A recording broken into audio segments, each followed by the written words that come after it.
Aujourd'hui, on partage tout avec tout le monde. Et sans le savoir, on laisse derrière soi de nombreuses traces.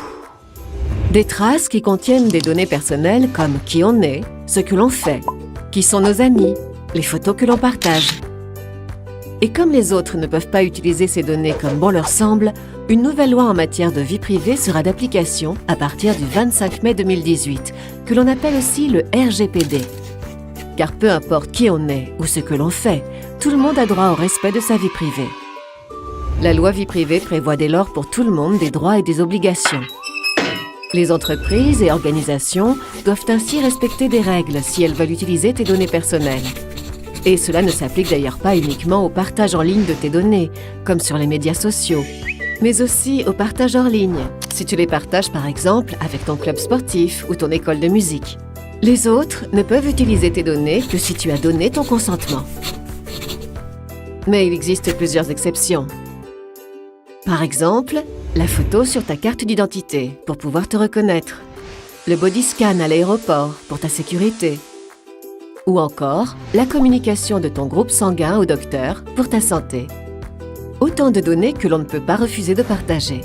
Mais qu'entend-on exactement par consentement?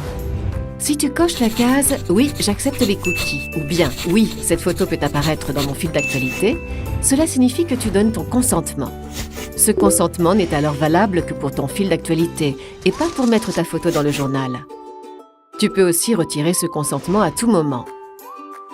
Donc, si quelqu'un publie une photo de toi et que tu n'aimes plus cette photo, tu peux demander à la faire supprimer.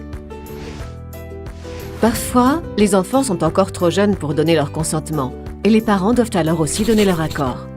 Cette procédure est nécessaire pour protéger leurs données à l'égard d'inconnus, comme des publicitaires ou des personnes qui voudraient abuser de leurs informations.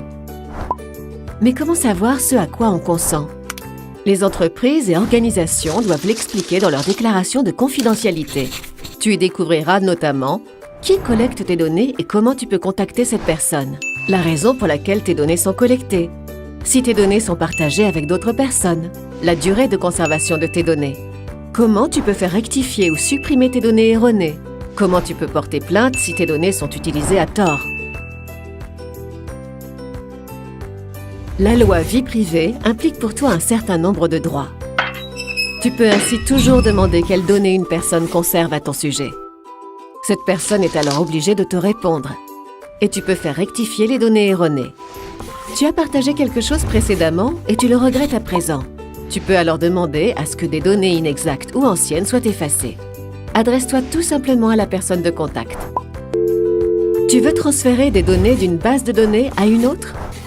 Les entreprises et organisations doivent alors veiller à ce que ce soit possible facilement. Mais que se passe-t-il si quelqu'un ne respecte pas les règles ou tes droits?